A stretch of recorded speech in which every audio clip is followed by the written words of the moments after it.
Okay. Let's move on to the last speaker, Mr.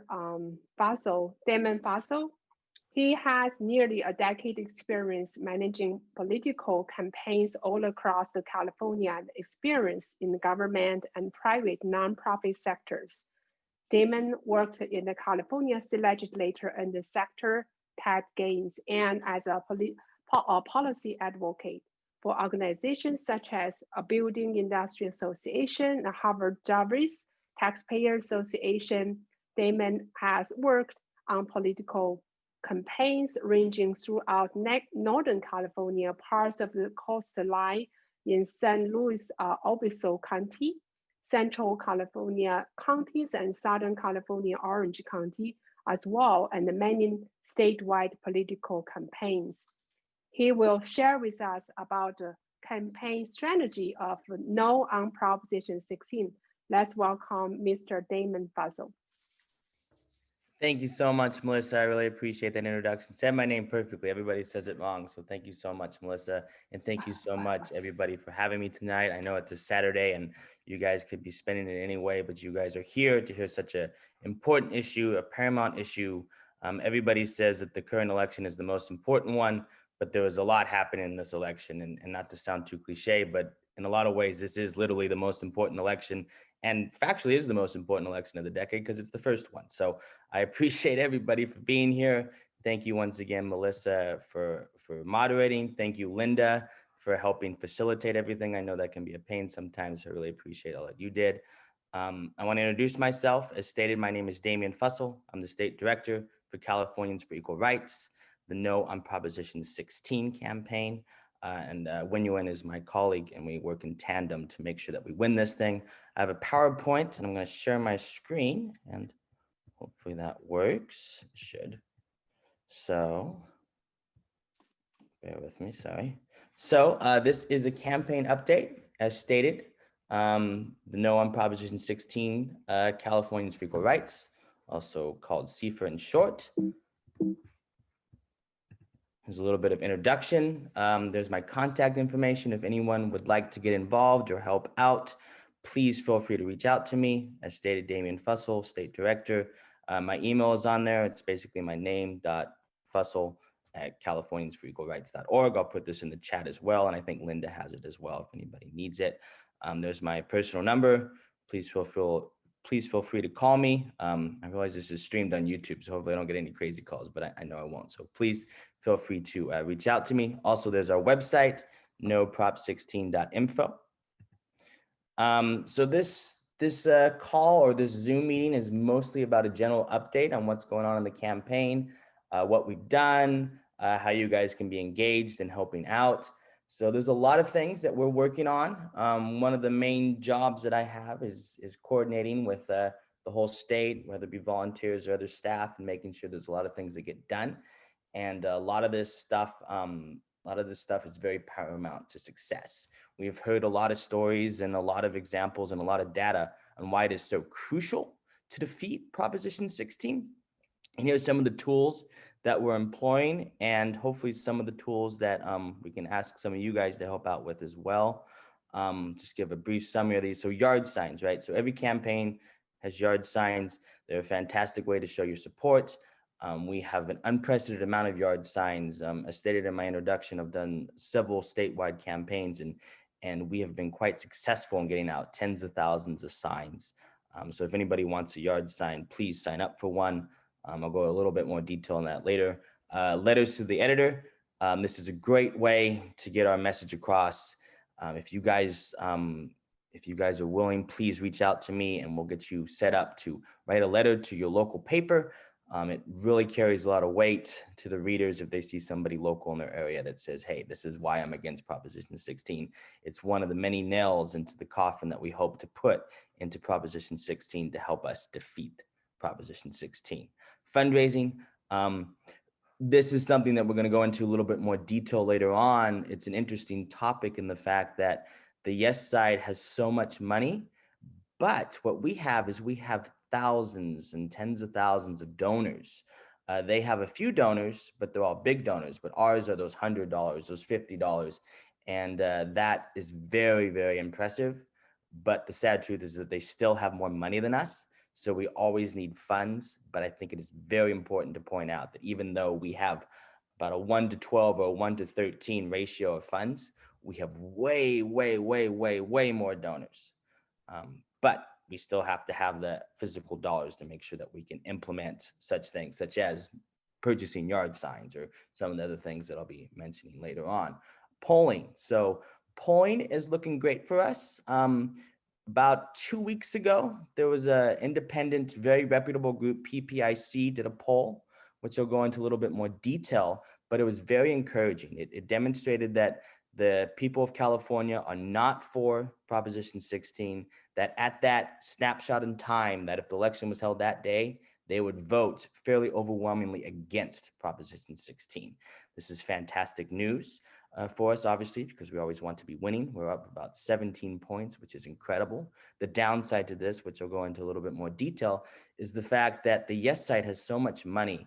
I was in a debate, which will go into coalition building in a little bit, but I was in a debate with one of the Yes on 16 speakers, and this question came up, like, how do you guys possibly wrestle the fact that your polling is so much below? Like, this is a independent, neither us or them paid for it. It's completely non-biased, very reputable. How does the yes side fight this? And their response was, well, we have a messaging. If we can talk to them for 10 minutes, our data shows that we can convince them to vote the other way. So basically, if someone is willing to listen to them for 10 minutes to their propaganda, they can start to convince them the other way some of the time. Now, this normally would not be a concern to us because no one's going to listen to somebody for 10 minutes to talk about some sort of propaganda that they don't believe in necessarily. But the yes side does have $12 million, $13 million in their coffers, and they're going to be spending every single dime of it to try to get their special interests across. A way that we're fighting that is our coalition building. So we are getting a lot of chambers, a lot of organizations to back us. The Proposition 16 side, the yes side, is saying that they have a bunch of endorsements and a bunch of coalitions behind them.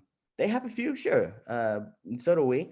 But recently, we've been able to pull away some of those coalitions that should be very firmly in the yes side, but we're able to stop them or even get them on our side to support us instead of them. And that's something that our ground game is constantly working on, speaking to these groups, having our volunteers, having our board members go to them. And that's something we always need help with. Endorsements. So the yes side always speaks about the fact that they have bipartisan support, that they have Republicans, Democrats, whatever, they have it all. In fact, that's not true at all. The California Republican Party has endorsed us. There are countless independents that are behind us. We just had a rally with very prominent Democrats supporting us. The polling that I mentioned earlier, which I'll go over a little bit more detail, literally shows the crosstabs of that Democrats support no on 16. The data is not there to show that yes on 16 is bipartisan. And the fact it's a very left wing of the Democrats that is controlled by a very special interest group that is supporting it. Another thing that we've done fantastically well is car rallies. We've done those a couple months ago. We have them every so often. It's a great way to get our name ID out there, a great way to distribute yard signs. Now that we're getting closer to the election time, we've switched our tactics a little bit up to more direct contact. But that was something that we did a couple months ago, and that was working well. I'll go over some other things, but basically, this is kind of the snapshot of what we're doing, how you guys can help, how our other volunteers have been helping, how our board members have been helping. Next slide here. So some election details. So some of our other speakers, Carlos mentioned this, about what's going on with the election, a very unprecedented time. There's over 21 million registered voters in California. That's a little bit over 50% of them. There's just under 40 million. Unprecedented election, the fact there's a global pandemic. Who knows what that's going to do to voting? Also, in response to that pandemic, everybody's getting a ballot mailed to them if they're registered to vote.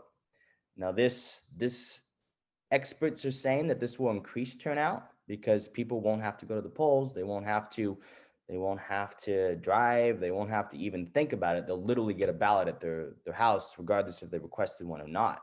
Because of that, we are expecting such a dramatically higher turnout than usual when coupled with that with the presidential election. Because that turnout's going to be so high, it is so paramount that we reach as many voters as possible. In a normal election, when you're lucky to get 50% turnout, if we talk to 10 million people and we got them on our side, we would win. But because we're thinking some unprecedented numbers, theoretically possibly as high as 65 or even higher percentage of turnout, we have to make sure that we are all there and ready to get all those voters on our side. So what does this mean for us? We have a lot of work to do. The data's on our side. If the election was held when that PPIC poll was done, we would win. But unfortunately, we have 24 more days to go.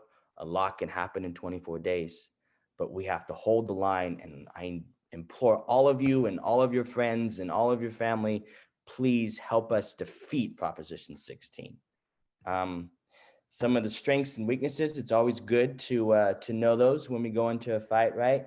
I've touched on them a little bit, but we have thousands, tens of thousands of individual donors.